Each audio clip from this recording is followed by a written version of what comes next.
Senhoras e senhores, sejam muito bem-vindos a mais um podcast aqui no canal Sem Pauta Web TV. Isso mesmo. Vai lá no YouTube, se inscreve no nosso canal, não esquece do sininho, tá? E também deixa a tua opinião lá. O que é que você quer? Sugere aí uma entrevista, uma pauta pra gente, tá certo?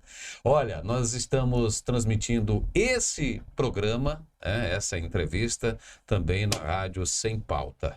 Vai lá, segue a gente, segue também a gente no Sem Pauta News, tá? Você está sempre recebendo notícias no Sem Pauta News. Tem sempre informação lá do mundo todo. A gente fala de vários assuntos no Sem Pauta News, tá? E essa entrevista de hoje, nós estamos aqui diretamente dos estúdios da Oxente Produções. O Sem Pauta de hoje está sendo transmitido pela Oxente Produções. A marca está aqui, mostra a marca, senhor Francisco. Está aqui, olha só. Oxente Produções produzindo sempre grandes coisas aí para o YouTube, para as produções televisivas. Enfim, é um parceiro que está dando certo. Hoje, no nosso programa, a figura ilustre dessa pessoa que eu já conheço há muito tempo. Conheço porque a gente já se fala há muitos anos, a gente já se compreende há muito tempo. Eu conheço a história dele, é um batalhador, é um professor, é uma pessoa que veio da educação, sabe o que é a educação, conhece o Recife e já tem meio século de política. Apesar de ser novo, tem meio século de política porque vem de um seio político.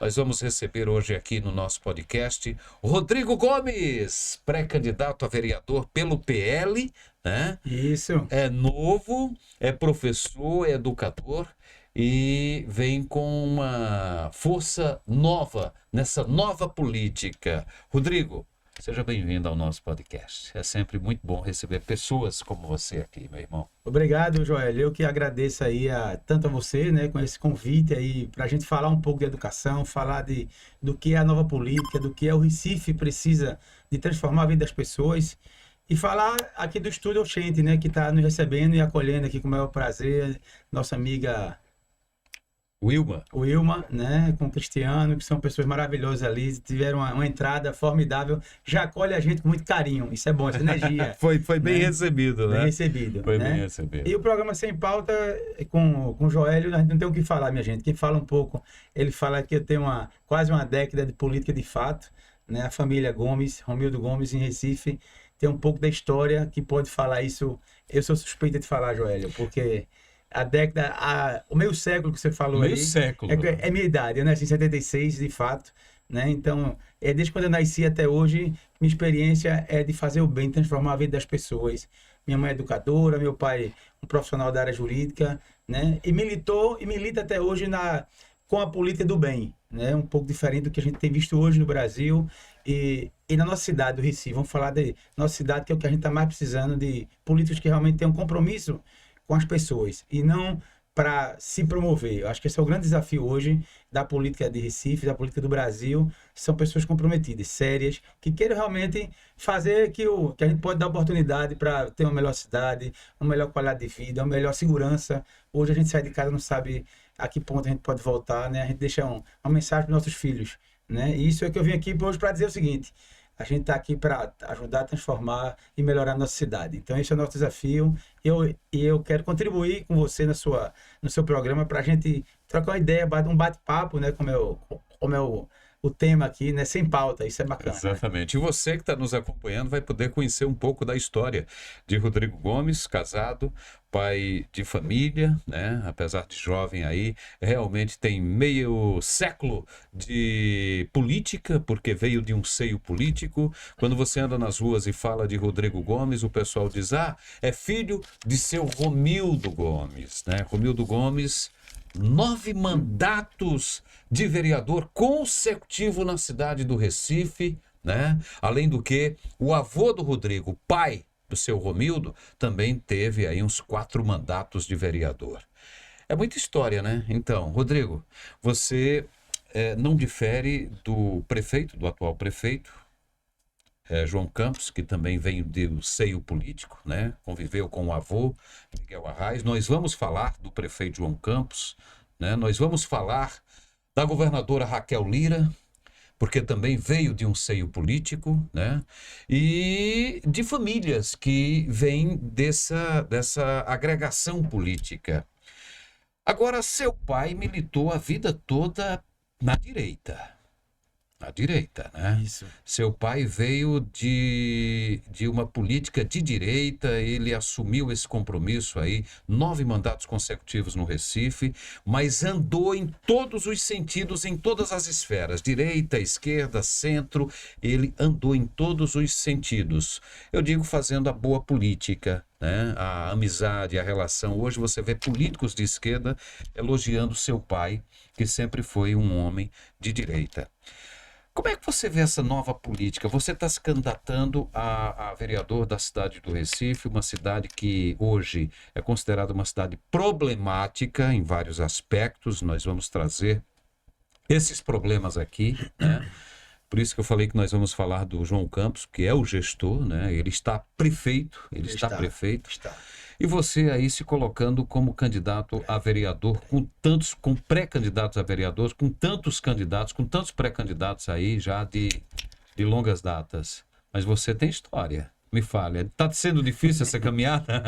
Eu digo que a gente é tocado pelas pessoas, né? E é provocado. Porque você dizia assim, eu tenho um ditado que eu aprendi, que antes de você dizer que quer ser pré alguma coisa, você tem que ouvir o povo. Né? Ou seja, antes de você decidir, acho que o povo é quem responde, é quem ecoa essa vontade, que tenha realmente, de fato, um representante que possa nos representar. Né? Esse é um grande desafio hoje. Você falou da boa política e que, de fato, Recife precisa de voltar aos tempos bons da política. Né? Você pega o nível hoje, o quadro, não desmerecendo alguns colegas e alguns companheiros que tem lá na Câmara, mas você não vê um debate Como é que você vê o Câmara do nível? Recife. Como é que você vê o nível de hoje? Você não vê debate, você não vê entrevista, você não vê ninguém falar sobre um projeto para o Recife, um desenvolvimento, uma indústria trazendo para cá. O que é que pode se falar do Recife? Hoje você sai, você liga uma TV, você não tem. A TV Câmara não passa mais programa de debate político, porque não tem o que falar. A Câmara hoje, ela se... Não desmerecendo ao quadro, mas assim, hoje você só vê homenagens, receber título e diploma. Será que a Câmara do Recife é eleita para isso? Ou para mediar entre a população e o Executivo? Cobrar do Executivo as ações positivas que o Recife precisa. Os pontos fracos que o Recife tem hoje, ninguém está enxergando isso, só está enxergando festa. Eu acho que quando a gente fala em gestão, a gente está falando de educação, saúde e segurança. São 3 temas importantíssimos. E um tema muito importante, Joel, que ninguém fala hoje, eu digo a você que eu posso falar com propriedade, né, que é a questão da ressocialização. É cuidar das pessoas que estão vulneráveis na rua. São as pessoas invisíveis. Esse é o grande desafio que ninguém fala, porque não vota, porque está na rua, porque não fala, não tem voz. Né? E a gente está aqui no programa falando de Sem Pauta e focado em política.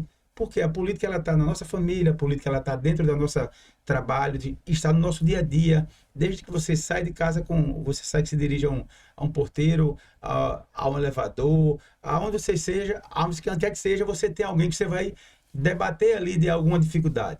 Né? Então, eu acho que quando você fala da genealogia dos políticos, realmente hoje, acho que Recife tem sim melhorado com novos quadros, mas a gente está muito aquém do que a gente precisa para ter um Recife melhor. Né? O Recife hoje está passando por uma situação, vamos dizer assim, de uma questão de polarização política, eu acho que isso é muito ruim para a cidade. Recife sempre foi uma cidade que teve destaque no Brasil todo, e hoje a gente vê Recife pontuando a nível Brasil muito aquém da realidade. Tá? Então, acho que a gente precisa, sim, né, debater, discutir, trazer propostas, e não só dizer que vai fazer. Vamos fazer, vamos apresentar, porque muitas vezes as pessoas só fazem a crítica e a proposição. Eu acho que esse é o grande desafio. E aí eu volto para falar do quadro de vereadores do Recife. Hoje tem que discutir e trazer mais propostas para o povo recifense ter opção. E as pessoas estão sem opção. Eu tenho notado isso nas ruas. As pessoas não debatem, não falam, não discutem sobre política, porque os representantes não estão preocupados em debater, estão preocupados em saber aonde é que vai buscar um voto e de que forma vai buscar. Que isso é o que a gente não quer. A cidade onde você vive, onde você mora, você quer melhoria. Para isso, você tem que discutir, ouvir a população. E hoje não está sendo, essa discussão está muito aquém da realidade. Então, Você falou em ressocialização, você hoje trabalha com a ressocialização. eu tenho um projeto de educação dentro do sistema prisional, né, que é um tema assim que eu tenho tratado com muito carinho, porque as pessoas voltam para a sociedade e têm que voltarem melhor do que foram. Assim, saírem porque elas vão ser reintegradas à sociedade.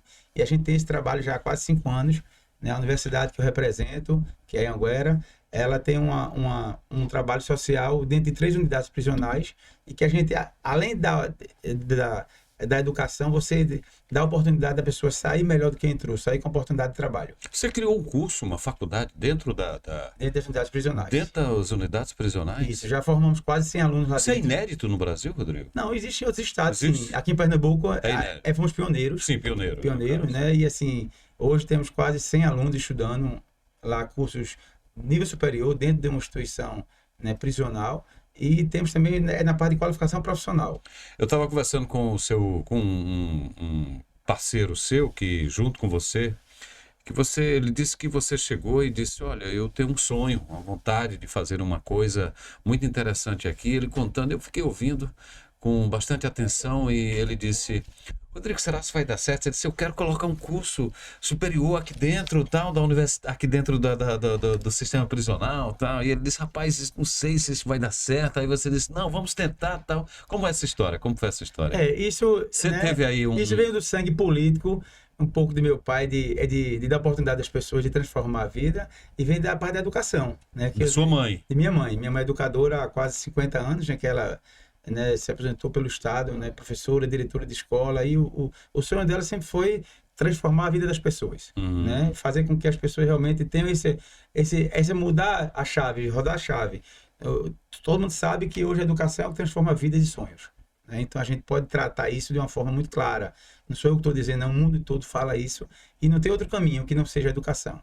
E aí, falando da ressocialização, sim, as pessoas que precisam de se qualificar, e a gente não tem hoje a oportunidade de levar isso de uma forma, vamos dizer assim, mais real, na ponta, porque as escolas estão se preocupando hoje só em querer passar o aluno de ano, Sim. esquecendo a qualidade do ensino. Sim. Né? E aí a nossa instituição a nível nacional tem quase 1 milhão de alunos no Brasil estudando, e a gente tem sim esse trabalho social e esse compromisso em não só exercer o privado, e sim o lado social, que isso é muito importante. Sim. E você sofreu resistência quando quis montar esse curso dentro das unidades? Teve alguma Sim, resistência? sim. Hoje temos, por exemplo, alunos formados, né, lá dentro que chegam lá fora e diz que agradecem a gente a oportunidade que teve lá dentro. Falando de meta, de sonhos, de progressão, falando de estimativa, estatística. Ou seja, quando é que um aluno, né, uma pessoa que estava ali privado de liberdade, teria a oportunidade de fazer o ensino superior? E a gente viu que a gente pode sim, quando quer faz. É o que eu digo, o político ele é movido de uma atitude, né? Atitude de querer fazer, dizer assim, eu vou fazer, vai dar certo, vamos lutar. Diferente de muitos que entram ali na política, como a gente falou no início, só para ter um mandato. E ali fazer um meio de vida. Eu acho que isso é o grande desafio do político, é transformar, é ser um mediador entre a sociedade e a classe que mais precisa, vulnerável, que é a população mesmo, de periferia. É a minha história, Joélio. Em Recife, eu nasci e me criei vendo meu pai fazer coisas desde o Clube de Importantes, Mães, né? desde do São João comunitário, e não essas festas faraônicas que existem. Fazia assim, o São João Pé de Serra, era o milho assado, era a sociedade participando do São João, fazendo o arraial, o barracão que a gente chamava, era menino, já falava em barracão, né, que era o arraial de lona. E hoje a gente vê grandes festas e as pessoas estão só preocupadas em festa, esquecendo de cuidar, né, do carinho, do milho, do apego familiar, da família ali muito próxima da comunidade. Uma das coisas que sua mãe falou, que eu ouvi, ela disse, olha, no Dia dos Pais eu não tinha a presença de Romildo dentro de casa. Ele ia para casa de outras pessoas e passava o dia todo indo de bairro em bairro, visitando os pais, as famílias no Dia dos Pais. Quer dizer, era para estar em casa, estava na casa das pessoas, curtindo lá o Dia dos Pais com as outras famílias.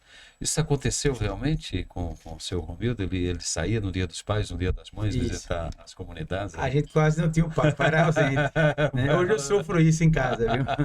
Eu sofro, minha esposa é educadora, economista, né? E ela diz assim, meu filho, será que será que é isso mesmo que você quer? Eu digo, olha, antes de ter o DNA e o sonho, a gente tem vontade, vocação. Eu acho que isso é muito importante. É você Aham. estar predestinado para dizer assim, vai dar certo, vamos em frente, vamos fazer nosso papel, né? Vamos buscar que a gente pode melhorar e transformar a vida das pessoas.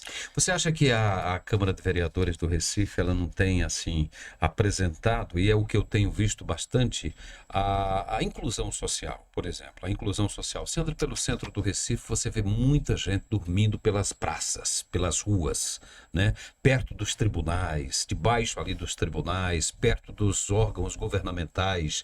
E isso tem afetado muito a quem anda por aquele centro. Então, assim, eu vejo que a Câmara de Vereadores, e a gente acompanha, de alguma forma a gente acompanha, a gente não vê nenhum projeto voltado para a inclusão social. Eu não vejo.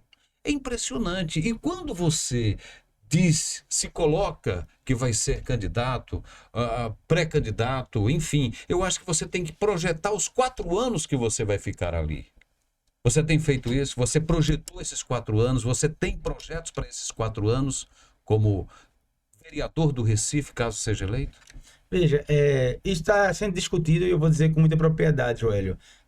Isso faz parte do meu dia a dia, discutir os problemas de Recife, tá? Você tem enxergado tudo Eu isso não vou elencar aqui o que a gente tem trabalhado, mas assim, a gente tem trabalhado muito em cima da questão do cuidado das pessoas? das pessoas, que é o que você falou.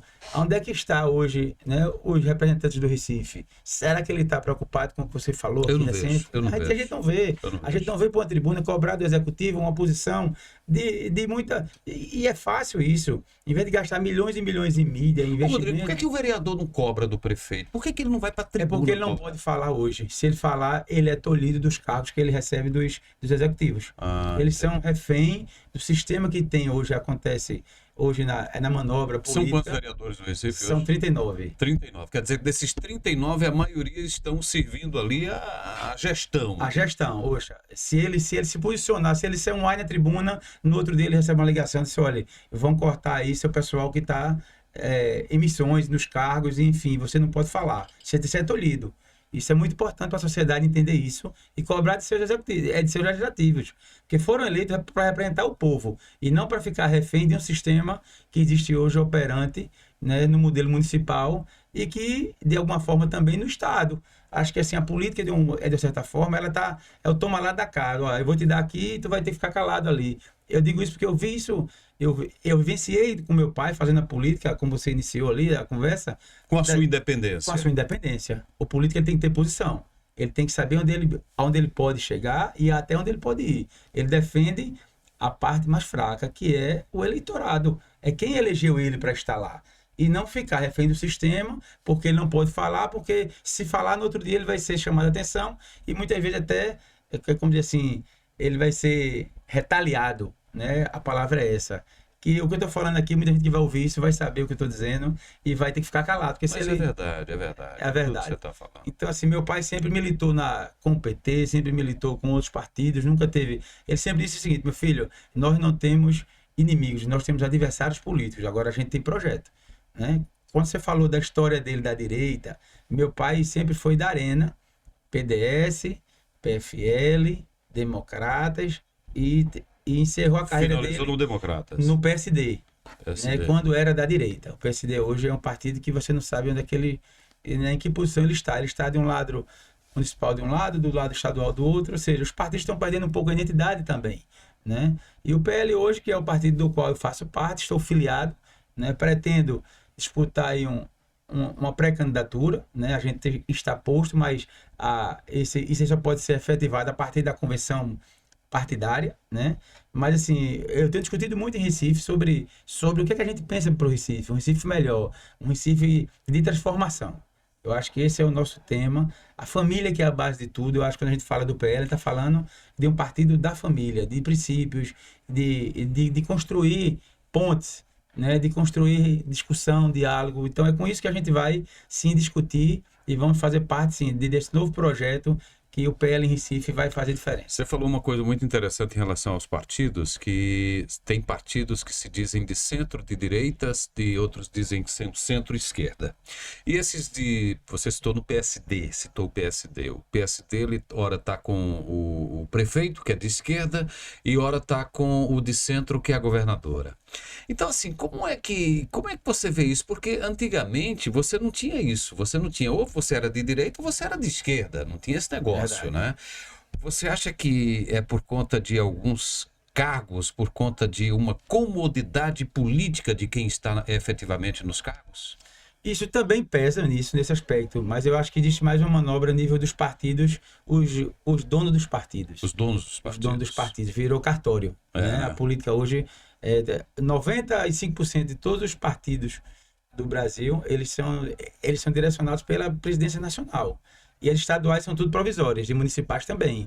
Então, ou ele faz o que o nacional decide, ou eles estão fora do contexto. Essa semana, inclusive, o PL, o partido que você está, houve um destaque na imprensa dizendo o seguinte, que o PL vai exigir dos seus candidatos, né, e das pessoas que são filiadas ao PL que apoiem a direita, partidos e candidatos de direita. Como é que você vê isso? Isso é bom porque recebi recentemente agora uma avaliação, né, eu não sei qual é o instituto, mas posso ele passar com muita propriedade, que o PL hoje ele é o partido que é o primeiro ou segundo partido que vai eleger mais prefeitos em capitais do Brasil.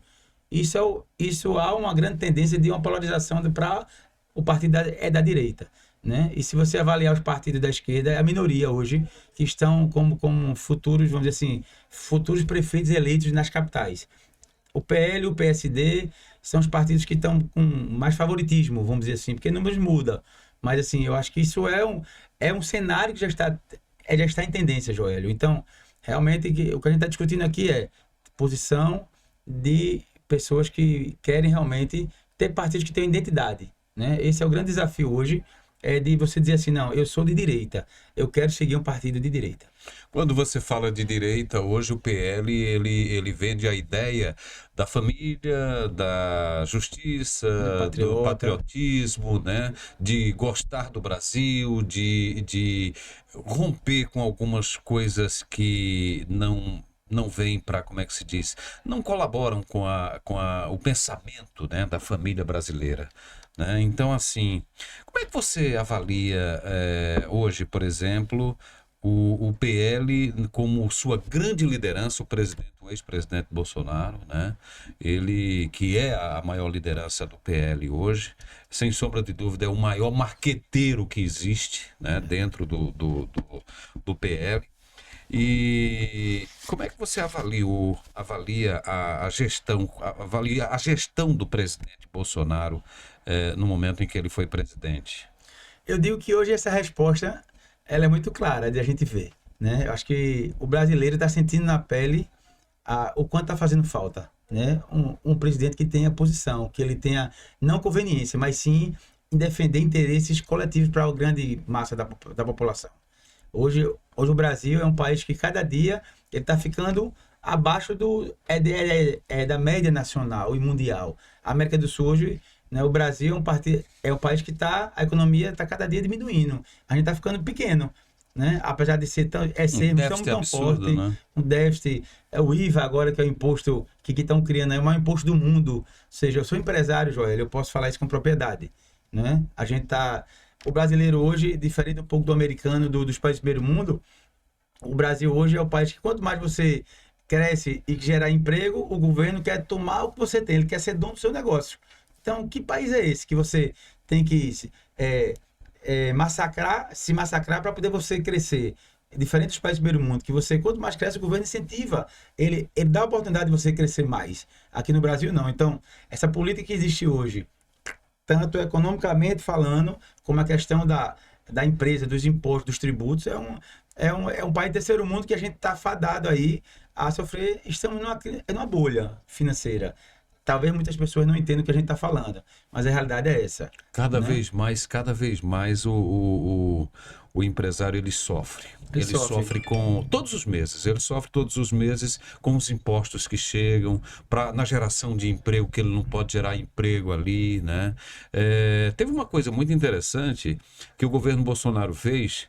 Eu trabalhava numa empresa em que a empresa, naquele momento que passou com a pandemia, ia demitir muitos funcionários. Muitos funcionários iam ficar sem o trabalho, sem um emprego, né?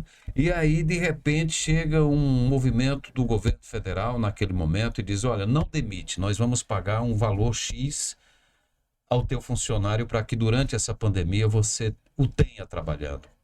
Você tenha como produzir a sua empresa.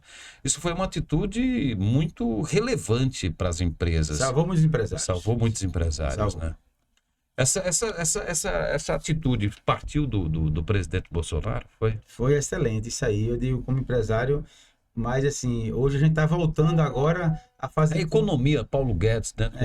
do Paulo Guedes. Hoje o empresário, ele fecha uma folha e já preocupado com a próxima. Com a próxima para não demitir, ou quanto ele vai pagar de indenização para demitir a próxima folha. Que a tendência é diminuir. Hoje o número de funcionários é uma coisa que não tem sido, o empresário não tem dormido com sono tranquilo, preocupado em crescer, está preocupado em quem ele vai demitir no próximo mês, ou como ele vai enxugar a folha, porque os impostos e os encargos, cada vez mais o brasileiro está pagando esse preço. Isso é fruto de ação e de posição quando você escolhe um governante errado. Mas quando o governo se diz o governo do trabalhador, né, porque o PT ele se coloca na condição de governo para o trabalhador, é o governo do trabalhador, PT, Partido dos Trabalhadores. Mas né? o 1º de maio você foi exemplo do Brasil. Não precisa ir mais nada. Quem viu aquela gravação, o presidente da República se expor para pedir um voto para um candidato de um estado, não vou citar o nome, e que foi aquela número de gente que está lá, não precisa dizer mais números. Aquele é o retrato fadado do Brasil que vem aí. Impressionante, né? Impressionante. Como o 1º de maio, antigamente, tinha 200, 300 mil pessoas lá em São Paulo, né? Onde que tinham muitos trabalhadores, e de repente você vê um 1º de maio hoje vazio, com 2.000 pessoas, 3.000 pessoas, é impressionante mesmo. Rodrigo, uma coisa, como é que você avalia, você sendo de direita e você usando de toda a sua sinceridade, como é que você avalia hoje o governo Lula? O governo Lula, eu nesses disse... 2 anos aí. Ele está governando o Brasil? Não sei, acho que ele viaja mais do que governa. Acho que isso é fato. A gente polarizar isso de uma forma muito objetiva. O povo brasileiro tem sentido isso. Quando procura, ele não está no Brasil, né? Então, o Rio Grande do Sul aí está o maior exemplo, né? A tragédia que houve, e isso já estava para acontecer, né? E o governo federal bota um interventor, uma pessoa para mediar a negociação com o governador do Rio Grande do Sul, que o cara é pré-candidato a governador do Rio Grande do Sul. Será que isso é a posição de um presidente? Colocar um responsável pelo governo federal para representar, porque o cara tem uma pretensão política no estado que está em calamidade. Precisa dizer que, assim, é um desgoverno. Eu entendo que a gente pode sim, independente de pessoas e de posição, colocar pessoas para trazer solução e não deixar pensando o que vai se fazer daqui para frente. As pessoas estão lá, estão clamando, pedindo ajuda. E o povo brasileiro e nós nordestinos que estamos aqui, né, ajudando também a contribuir com os grandes desastres lá que houve lá no Rio Grande do Sul, que está acontecendo todo dia, né? E as pessoas não estão vendo a posição do governo federal. Qual é a atitude de imediata? Não tem. Isso é a atitude do Brasil que está aí. Agora, quando é para ajudar os países da América do Sul e outros países de esquerda, aí tem dinheiro, vai se buscar, manda dinheiro, manda isso, manda ajuda, e a gente fica aqui, o povo brasileiro sofrendo, né, pela omissão, né? E aí, Joel, quando você fala em gestão lá, e aí eu brinco às vezes, eu digo, será que a gente tem pobreza aqui em Recife? Temos muita, temos fome em Recife. Tem. Os moradores de rua, hoje você vai nas ruas, você vê as pessoas aí, né, mendigando no sinal, dizendo eu tô com fome. Será que os governantes e os políticos não estão enxergando isso? Porque a pessoa não está ali no meio da rua, pedir é humilhante, né? Eu nunca passei por uma situação difícil, mas quem está ali é humilhante, a gente enxerga aquilo como cidadão, né? Como contribuinte também. Eu pago impostos, eu pago ISS, eu pago IPTU, eu contribuo com a minha cidade. Eu quero uma cidade melhor. Eu quero discutir, eu quero trazer para a minha cidade coisas que possa contribuir com a minha população, né? Que todo dia a gente enxerga isso, a gente passa isso. Eu tenho uma empresa aqui em Recife, uma universidade, e a gente vivencia isso no dia a dia. A gente vê as pessoas chegando e falando um pouco, dizendo assim, será que é isso que eu quero para meus filhos, para meus netos? E as pessoas estão pensando hoje como trazer e como fazer para que o seu filho, né, vá morar fora do país, porque não vê perspectiva aqui na nossa cidade. Isso E é a muito ruim. dificuldade para formar um filho é muito grande, eu que eu diga, viu? E lhe digo mais, quando a gente hoje vê um imposto tão simples que poderia ter realmente acabado de vez, que é o DPVAT, e você vê várias pessoas comprando sua motinha ali para trabalhar, aquele independente que comprou um carrinho ali para poder trabalhar, e hoje vai ter que voltar aí o DPVAT. É um imposto que, pô, não vou cobrar, já que Voltar ao que já deu voltar certo. ao que deu certo, né, É. cara? Então, assim, você voltar a pagar ali o DPVAT, quando o motorista da Kombi, o motorista do caminhão, o motorista da moto, o piloto da moto ali que faz suas entregas, né? Poderia muito bem não pagar esse imposto e agora vai ter que voltar. Eu acho que é injusto com as pessoas, eu acho, na minha opinião, tá? Rodrigo, a gente falou aí do governo federal que você o avalia de forma muito precária. Agora vamos para municipal, né? Você está disputando aí uma vaga na Câmara de Vereadores, onde você vai ter vários embates com uma turma de esquerda, né? Hoje você tem aí na Câmara Municipal um número alto de vereadores que estão na reeleição e esse número é maior lá na ala de esquerda, né? Até porque o prefeito da cidade do Recife, João Campos, ele está vindo aí como candidato à reeleição e está montando um grupo juntamente com o PT, né, nessa disputa. Como é que você enxerga a sua candidatura hoje, lógico, ladeado aí com a turma da direita, a sua pré-candidatura ladeado com a turma da direita, mas essa turma que já está acostumada a fazer a política nos bairros, nos morros, aquele do emprego que você diz, olha, porra, montando ali toda a estrutura de emprego, porque tem uma turma aí nos bairros que estão empregadas nesse sistema, né? Tanto na prefeitura quanto na Câmara. Lutar contra isso não é fácil, né? Não é. De fato, né, quando a gente fala do sistema, a gente está falando de uma coisa que de fato acontece, né? E aí vamos falar, sim, da questão da empregabilidade, né? Hoje, os cargos públicos virou uma moeda de troca, né? Você vai hoje nos órgãos públicos, o que mais você vê são pessoas indicadas por políticos que sempre existiu, mas hoje está de uma forma descarada. Você está deixando de ter a meritocracia pelo resultado e sim por quem indica, né? Ou seja, é de fulano, então eu vou indicar, é de ciclano, eu vou indicar. E aí quando você fala de partidos de esquerda, eu digo assim, que é partidos de interesse, não é de esquerda, porque é o toma lá da cá, né? Assim, eu tenho visto aí até 3 meses atrás você era de um lado, hoje você está do outro porque é conveniente, ou seja, e o que você foi votado, né? Porque o representante do povo ele foi votado para defender um partido e defender interesses daquela classe e daquele bairro, daquela localidade. Aí quando chega faltando 3 meses para a eleição, 5 meses agora, né, que é o prazo de desfiliação, você simplesmente diz, eu não sou A, agora eu sou B. Não, isso é o interesse, né, Joel? Vamos ser real. E aí eu volto para a história do meu pai, é a política limpa, né? Eu digo que meu pai, eu nasci em 76, né? Sou formado em Direito, sou formado em Administração, me formei em Marketing agora, é minha terceira graduação, tenho 2 filhos, né? E assim, eu me preocupo com o futuro deles, porque assim, eu já estou no patamar que a gente já construiu um pouco do que poderia fazer lá atrás. Chegando nos 50 ali, Cinquentão, quase cinquentão, né? Já tenho um filho de quase 25 anos e me preocupo com o futuro dos nossos filhos, porque a gente não vê, assim, uma política realmente de fato que você possa dar oportunidade a esses jovens que estão aí precisando de emprego. Você vai na periferia hoje... A gente falou do DPVAT aqui, da cobrança do DPVAT que vai voltar, e nós também vamos falar do IPVA. Eu acho o seguinte, eu acho injusto demais quando dizem assim, eu baixei o IPVA de Pernambuco, mas não baixou a comida.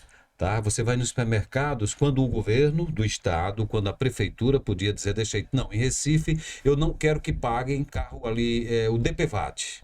Por exemplo, a Câmara de Vereadores ou a Assembleia Legislativa podia negar, dizer, não, em Pernambuco não se paga DPVAT, eu não quero. Entendeu? Pode ser, né? Eu não sei como é que funciona isso, essa lei. O DPVAT é nacional. É nacional. É nacional. Mas o IPVA? O IPVA é do Estado. Do Estado.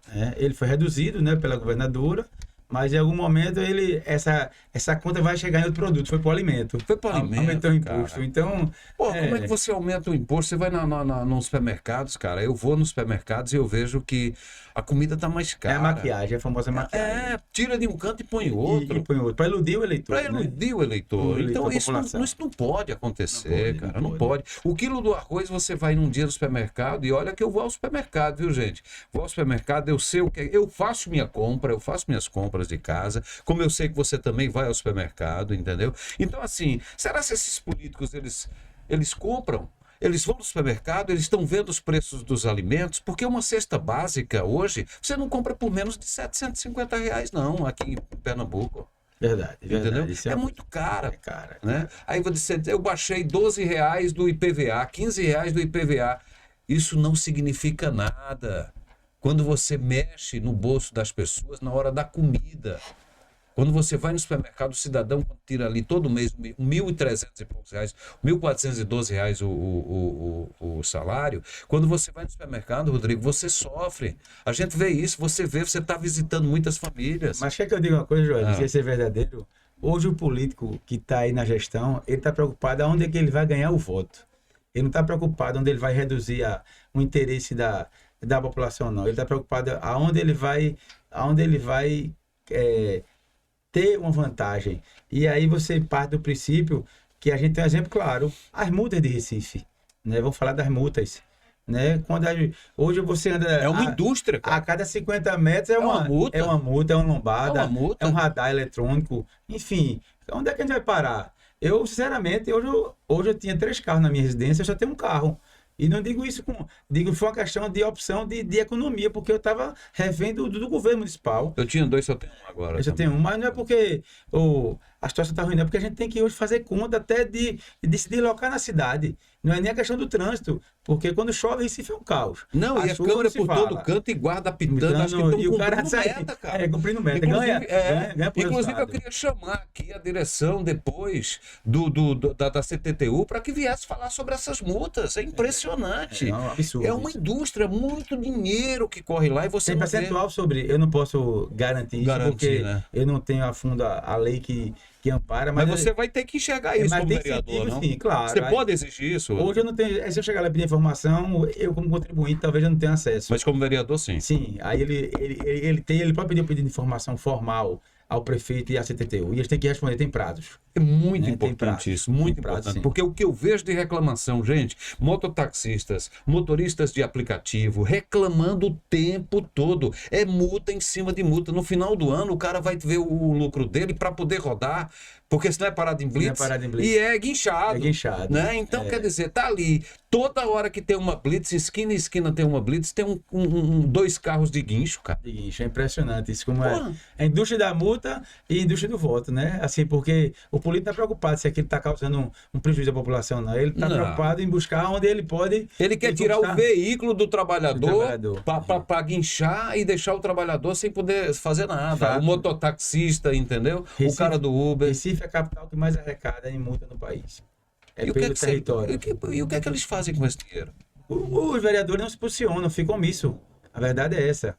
Né? Porque assim, ninguém quer sentir na pele. Se falar... Ele é restrito a ficar calado. Eu tenho um amigo na Bahia, ele foi vereador por 3 vezes, inclusive presidente da Câmara de Vereadores de Salvador. Emerson José. Um abraço para você, Emerson José. Hoje ele não é mais vereador. Ele comprou uma briga grande, que eu acho que é imprescindível também. Eu não sei como é que vai funcionar aqui, mas é uma ideia aí para você, que é a questão do estacionamento de shopping, cara. Sabe? O estacionamento de shopping eu acho caríssimo. Você chegar no shopping, você gasta com a gasolina para chegar lá. Até chegar no shopping, você é multado muitas vezes ou parado por uma blitz e tal. E quando você chega lá, você tem que pagar R$ 12. Se passar do horário, você tem que pagar dobrado, entendeu? Então, assim, eu acho muito que tem que algumas pessoas, Rodrigo, que E o idoso, né? não tem que pagar, cara. O tem que idoso, pagar o o estacionamento. cadeirante O cadeirante. A pessoa já é portador de uma de deficiência, deficiência. né? Né? E ele comprou essa briga e ganhou lá em Salvador. Salvador não se pagava shopping, não se pagava estacionamento. E o cara tinha que dar garantia ali que não ia haver, se tinha que ter guarda, tinha que ter vigilância, segurança para quem chegasse, entendeu? Agora, se um carro seu é roubado dentro de um estacionamento de shopping, porque tem shopping que tem aquelas cancelas, aquela segurança toda, mas se é roubado, você demora meses para receber ali alguma coisa, a indenização. Ou seja, a omissão é muito grande, né? Ou seja, a nossa justiça é lenta e assim, e os direitos do cidadão são banalizados, a verdade é essa. No carnaval, João Campos pintou o cabelo, gastou muito dinheiro com marketing, né? A gente viu aí, foi um marketing pesado e ele é marqueteiro, ele gosta, né, dessa coisa de fazer marketing. Eu acho legal, eu acho louvável quem faz seu marketing, tem quem cuida do marketing pessoal, até porque eu trabalho com marketing, mas assim, você não acha que foi exagero? Veja, olhando pelo aspecto da nossa carência em Recife, né, os problemas que Recife tem, eu acho que o que foi investido em mídia foi um absurdo. Né? Não precisa disso. Você, para fazer um carnaval bonito e fazer as pessoas curtirem, se divertirem, não precisa você divulgar o que você está gastando na mídia, porque o evento por si só ele já se propaga. Como é que você avalia a gestão João Campos? A gestão João Campos é uma gestão hoje que ela vem de um legado aí da política do pai dele, né, que ele tem tudo para ser um grande gestor. Ele precisa, de fato, agora puxar a rédea e tomar conta da gestão de uma forma direta. E não está administrando, né, interesses políticos. Eu acho que está faltando no Recife cuidar mais das pessoas. Né? O cidadão recifense está precisando de um carinho. A cidade do Recife ela tem coisas boas, a gente tem que reconhecer alguns méritos que o prefeito tem feito, a gente não pode só criticar, né? Diferente de outros que só falam de criticar e que quando o telhado de vidro que vem a pedra, o cara fica ali se escondendo, né? Eu acho que precisa sim os governantes e os representantes do povo cobrar mais ação do executivo, né? E se fizer, e é como estão fazendo, fazer que tem muito dinheiro que está vindo aí do dinheiro federal também. Então não usar o dinheiro federal para dizer isso aqui é o dinheiro do contribuinte de Recife, sim. Né? É muito fácil, né, fazer atirar. Agora, vamos cuidar das pessoas. Eu acho que o cuidar da escadaria, o cuidar das ruas, o cuidar é importante. Mas o melhor é cuidar da saúde humana, né? Das UPIs faltando remédio. Eu vi recentemente aí, visitaram a maternidade Barro Lima, as grávidas lá nos corredores, nas macas. Então, assim, vamos deixar de gastar com dinheiro em propaganda, com show, e vamos cuidar também da saúde das pessoas. Acho que isso é fundamental, isso é muito importante. E o Recife precisa, sim, a educação do Recife, as creches, cadê as creches que prometeram? Né? Eu não estou com o número aqui para falar, mas eu vou trazer, Joel, na próxima debate nosso, eu vou trazer números. Com certeza. Né? Para poder a gente discutir com mais propriedade. Eu acho que quem trabalha com educação, quem trabalha com a visão do futuro, de cuidar das pessoas, tem que sim trazer números que possam realmente fazer o Recife melhor. E a cidade que a gente tem é maravilhosa, né? Recife é uma cidade encantadora. Linda, encantadora. Né? Eu quando falo isso, que eu vou sair de casa, hoje eu olho o Waze, porque eu tenho que saber quanto tempo eu tiro da minha casa para o meu trabalho, que eu faço um percurso em 20 minutos, e se eu sair de Recife no horário de trânsito, eu passo o dobro do tempo que não era para acontecer isso. Por quê? Falta de gestão. Eu sinto falta muito também, e é uma crítica construtiva, inclusive para o prefeito João Campos. Como eu ando sempre nos domingos, eu pego carro ou bicicleta e vou dar a volta no Recife, por todos os lugares. Eu gosto de ver o Recife vazio, sem muita gente, sem muito trânsito, no domingo, né? Principalmente de bicicleta. E o que é que eu sinto falta? De calçadas. Nós não temos mais calçadas.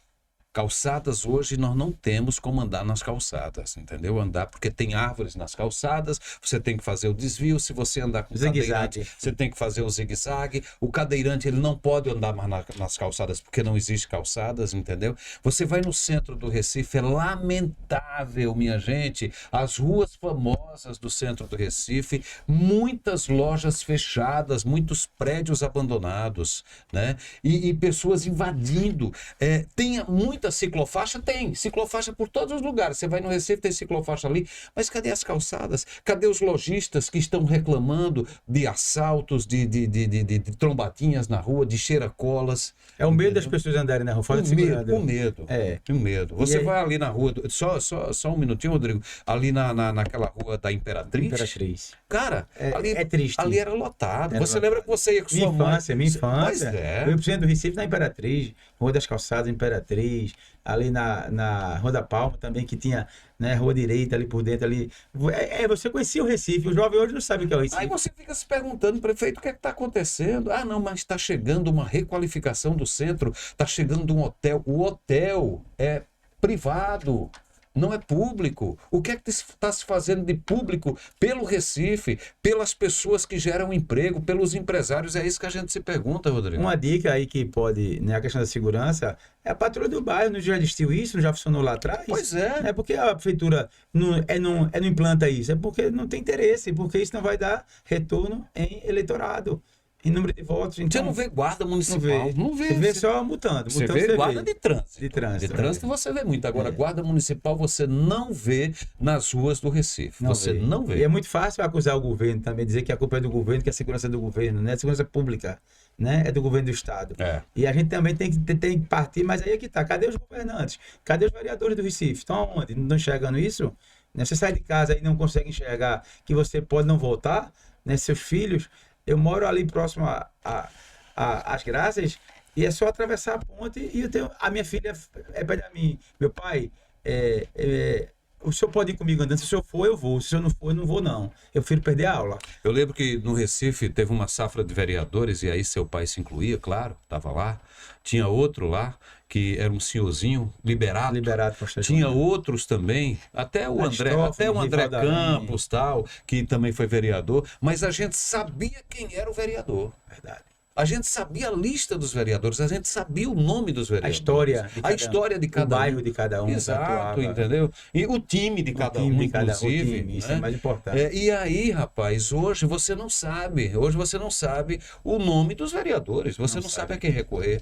Quem lhe representa, entendeu? Quem poderia lhe representar. Exatamente. Né? É uma omissão total. Isso. Hoje eu digo que se você pegar aí o número de 10 vereadores hoje, de meia dúzia, meia dúzia, as pessoas não sabem o nome, porque não tem nem nome, são apelidos, né?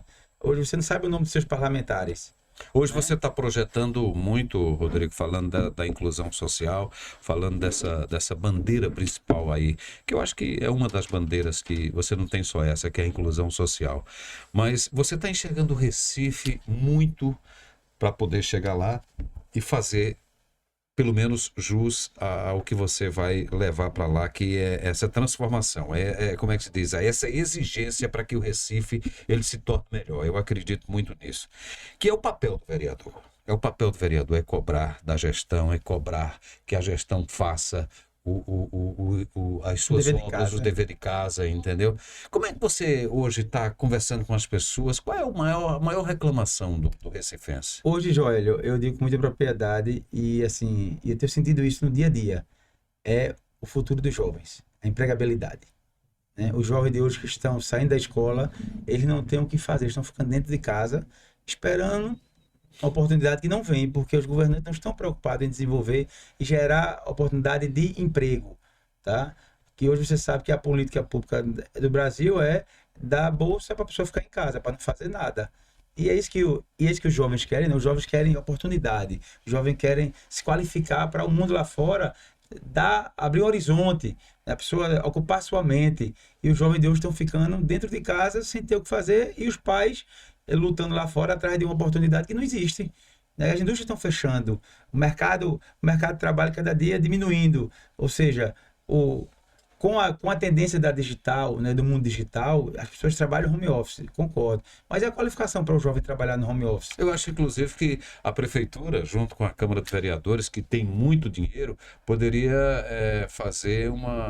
promover aí ou lançar a Escola Municipal de Qualificação ao Jovem. Ao jovem, Né? A gente não vê hoje, a gente Não vê. A Dom Bosco ali, que tem ali na Avenida Norte, você não vê, tá lá um abandono, né? Que era da juventude, do programa. Cadê? Aí faz um curso online.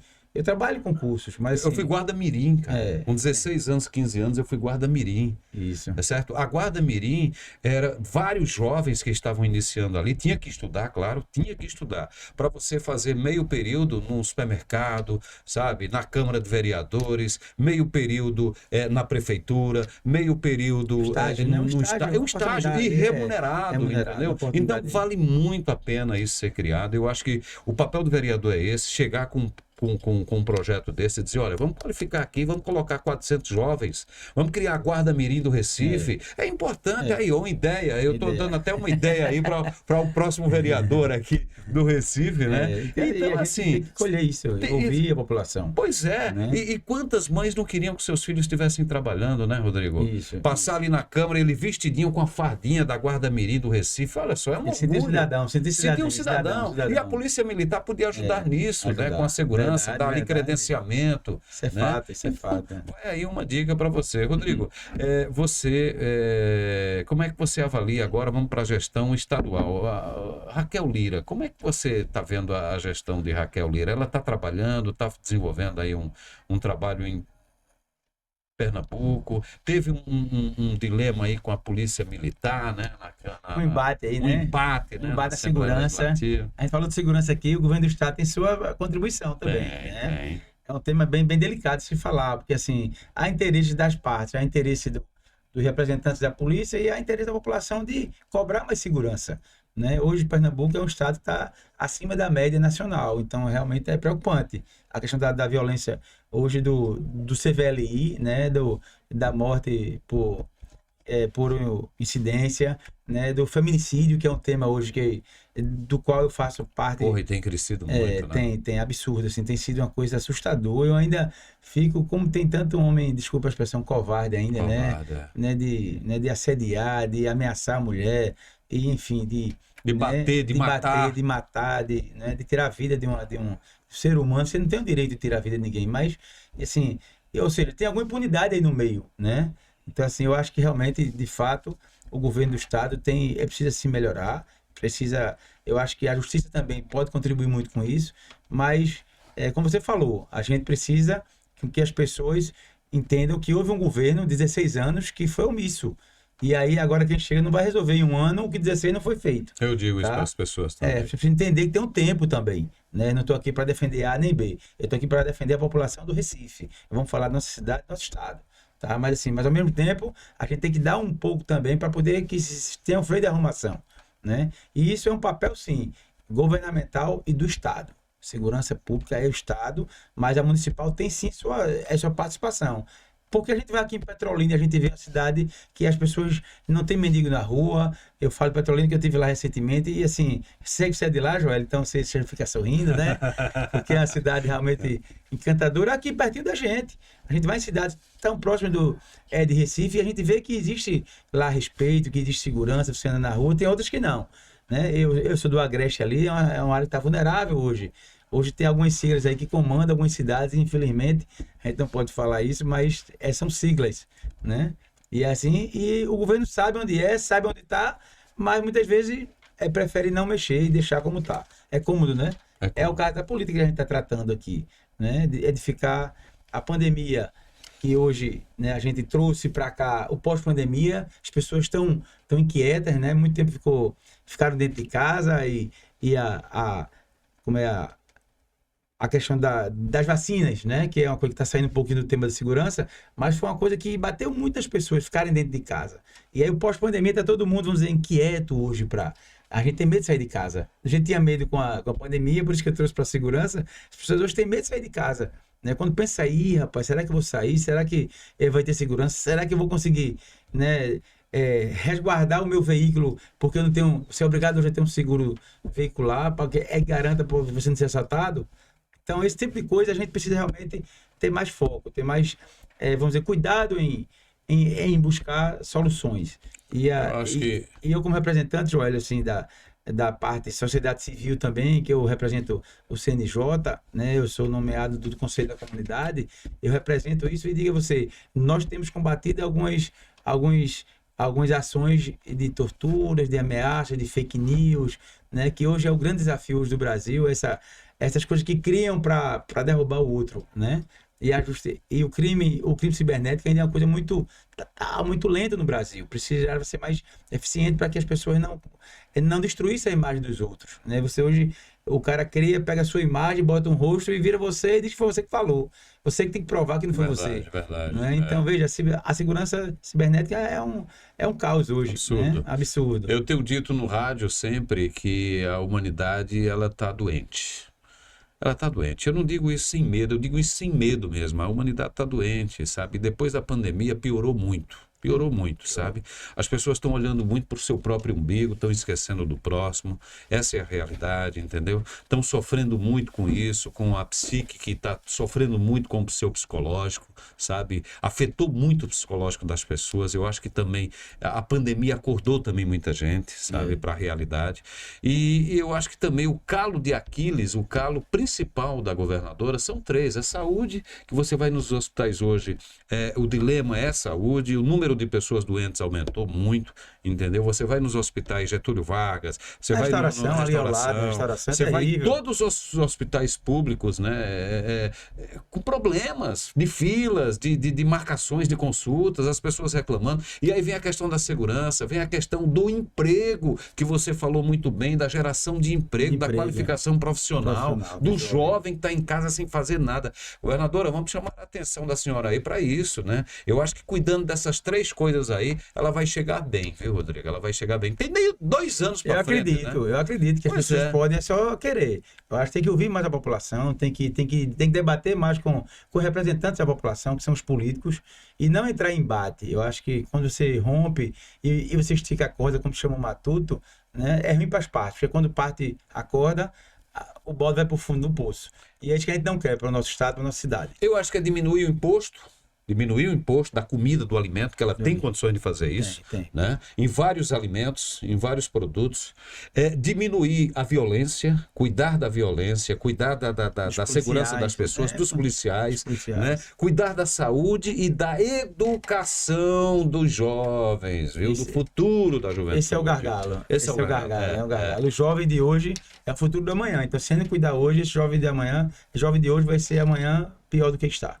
Olha, o Recife é pequeno. O Recife termina aqui no Tacaruna, para Olinda, né? Setúbal. O Recife termina em Setúbal, ali em Boa Viagem, na Zona Sul. E Tegipió, e termina em Tegipió, ali, no Totó.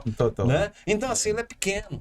O Recife tem 1.800.000 pessoas, 1.700.000, com 1.100.000 eleitores. 1.100.000 eleitores. Vai haver uma nova reforma. Agora, um detalhe muito importante é que na última eleição em 2020, 60% só dos eleitores foram às urnas, viu? 40% deixaram de ir, quase 40%. Eu estava dando uma olhada aí. É muito alto. Então, é preocupante. Vamos ver se nessas eleições agora, né, as pessoas vão realmente às urnas votar, né, Rodrigo? Acordar. Acordar. Acho que a pandemia também atrapalhou um pouco, né? A pandemia, as pessoas mais velhas ficaram com medo de votar. Isso tem um retrato, falando de 2020, foi a última de vereador, né? E aí, Joel, para complementar aí o que você falou, eu nasci, né, sou filho de um homem que tem uma ficha limpa, um homem que teve 9 mandatos. Fala do seu Romildo. Meu pai, Romildo Gomes, né, teve 9 mandatos em Recife, consecutivos, né, ininterruptos. 36 anos. É uma vida. Eu nasci em 76 e assim... Ele foi secretário de governo. Foi secretário de Joaquim Francisco, foi secretário de Roberto Magalhães, de Gilberto Marques Paulo, pessoas íntegras, pessoas que você tem referência de falar. Esse prefeito tem história. Hoje, se você pegar quem foi os 3 outros prefeitos de Recife, o cara não sabe o nome, talvez, de um. Imagina de 3. Roberto. Não, mas você conhece. Mas o jovem de hoje não conhece. Não conhece. O jovem que em 90 não era eleitor, ele não conhece essa geração. Não conhece. Né? E ele não tá nem aí porque, assim, não tem história para contar. né? Esse é o nosso grande desafio, fazer com que o cidadão conheça a sua cidade, conheça o seu representante, conheça quem governa a sua cidade. E hoje é tudo que ele não quer discutir hoje é quem é o político. Eu quero falar de política e a gente tem que estimular isso nos jovens, porque ele é o futuro do amanhã. Né? E aí quando eu falo em empregabilidade e educação, a educação, hoje você vai numa escola, você não fala sobre a educação de trânsito. Você botar aqui na faixa de pedestre, botar o pé, o cara passa por cima do seu pé. Né? Então, que educação é essa? Será tem respeito, tem respeito às pessoas, né? A lei do trânsito, eu estudei isso no Colégio Americano Batista, que tinha lá a educação de trânsito, a educação financeira, que eu estou falando de trânsito, mas vamos falar de educação financeira, que hoje é o grande desafio, é você ganhar, é gastar menos do que ganha, a educação financeira, investir no seu futuro. E as pessoas não têm esse cuidado, a escola não está ensinando isso. Né? Então, isso é um tema muito importante que a gente precisa incluir, sim, no ensino básico lá atrás. Né? No cuidado no alimento, na qualidade do alimento. O que é que os jovens hoje estão adoecendo muito? A alimentação errada, né? O cuidado, a higiene pessoal, desde a higiene até o cuidado em relação à estética facial, ao cuidado com, vamos dizer assim, com sair de casa. Né? Tem jovem hoje que quer sair de chinela para trabalhar. Diga, ei, meu amigo, peraí, vamos cuidar da sua estética. Exato. Tá? Rodrigo, você tem uma bandeira assim que você defende afinco mesmo, dizer, olha, eu quando eu chegar lá como vereador, eu quero promover isso aqui. Você tem alguma coisa que você queira destacar aí, que tenha destaque na sua pré-campanha? Eu digo, Joelho, com muito carinho, e o telespectador que está aqui nos ouvindo e nos assistindo, né? É nesse programa aí, sem pauta, gostei da... Gostou, né? Gostei não tem pauta não. Não tem pauta não. A pauta a gente vai conduzindo aqui. E você, como maestro aí, né, sempre buscando e dando essa oportunidade para a gente falar. Eu acho que o recifense precisa conhecer um pouco da sua história. Né? A história bonita, a história do passado. Quem não tem passado não tem história.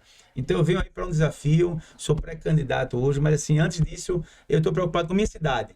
Com o futuro do nosso país, com o futuro dos nossos jovens, que hoje precisam realmente de representantes que possam ir para lá, se posicionar, chegar na tribuna, na Câmara do Recife, que você não vê hoje, e dizer assim, eu estou aqui para defender o seu interesse, que você, eleitor, votou em mim. Então, é para isso que eu estou me preparando, Joelho. Apresentar projetos. Apresentar projetos, debater, discutir e colocar em prática as ideias, e não só falar. Falar é fácil. O bom é você ir para cima e ter posição. Isso eu aprendi com meu pai. Meu pai sempre me ensinou que se não tiver coragem, não vá. Se calçar o chinelo, calça para andar, porque senão você vai ficar descalço, viu? Porque ele ensinou isso. Eu aprendi isso com meu pai. Eu aprendi também com meu pai que diz o seguinte: ou é calça de veludo ou é bunda de fora. É bunda de fora. Quem não pode com a rodilha não pode nem. Quem não pode com pote não pode botar nem a rodilha na cabeça. Meu amigo, quero lhe agradecer pela sua presença, dizer às pessoas que sigam a gente lá no Sem Pauta News no Instagram, que vá lá no YouTube e acesse o nosso canal Sem Pauta Web TV, tá? Se inscreva lá e não se esqueça do sininho e também deixar seu comentário sobre essa entrevista, tá? E pode também compartilhar com os amigos. Se você gostou dessa entrevista e quer também outras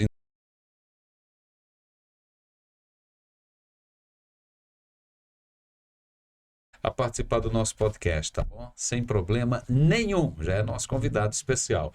E quero agradecer a você mais uma vez, dizer que parabéns, viu? E que a gente torce aí para que você seja vitorioso na sua pré-candidatura, na sua eleição lá na frente, está bem próximo. Verdade. Sei que você está andando muito Recife, sei que você está conquistando aí muitos adeptos à sua campanha, e isso é importante. Leve sempre essa garra, essa sua gana, essa sua vontade de trabalhar pelas pessoas, que é muito importante. É o que mexe muito, Joelho, é o que mexe no meu dia a dia, da minha família, né? Meus filhos fazem assim, pai, e aí, tu tá disposto? Eu digo, eu tô preparado, tô pronto. É que eu digo, não basta só ter o sangue e o DNA da política, tem que ter vontade, coragem. Verdade. Né? Porque hoje, quando você fala em uma pré-candidatura em Recife, todo mundo diz, rapaz... Porque quando você faz, você permanece. Isso. Quando você não faz, você não permanece. Aí tem uma missão. Né? Você querer fazer e ter o medo. Eu não tenho medo, eu tenho coragem. Né? Então, assim, eu tenho um lema que é amigo de verdade. Né? Porque o amigo, ele é amigo nas horas difíceis. Então, o político tem que ser bom nas horas difíceis com a população. E não só com interesse pessoal e interesse próprio, que muitos aí hoje, infelizmente, só olham para o seu umbigo e esquece. É depois que está lá, diz assim, não, eu agora já sou vereador, né? Eu já estou vereador, esquece que o povo quem elegeu ele. E é esse o desafio da gente, fazer um mandato para a população do Recife e para o eleitor do recifense. Muito bem. Tamo junto. Eu estive aqui com o Rodrigo Gomes, pré-candidato do PL a vereador de Recife, Pernambuco, capital pernambucana. Rodrigo, muito obrigado. Eu vou deixar o meu coraçãozinho para o recifense aqui. Ó. De coração aqui, ele bate acelerado. O futuro de verdade está começando agora. Vamos Eu queria embora. bater papo com você aqui o tempo todo, mas não tem o tempo rápido aqui, né? Mas parabéns aí, parabéns pelo... Mais uma vez aí. Você por vai esse... voltar mais vezes. Eu quero ser o pai aqui, inclusive. Vamos embora. Eu vou trazer seu maior... pai. 9 mandatos, gente. Obrigado, pessoal. Olha, não esquece, viu? Vai lá no YouTube e acesse o nosso canal Sem Pauta Web TV. Assiste essa entrevista e assiste as outras lá também, tá? Não esquece de se inscrever e do sininho. Tchau, tchau, pessoal.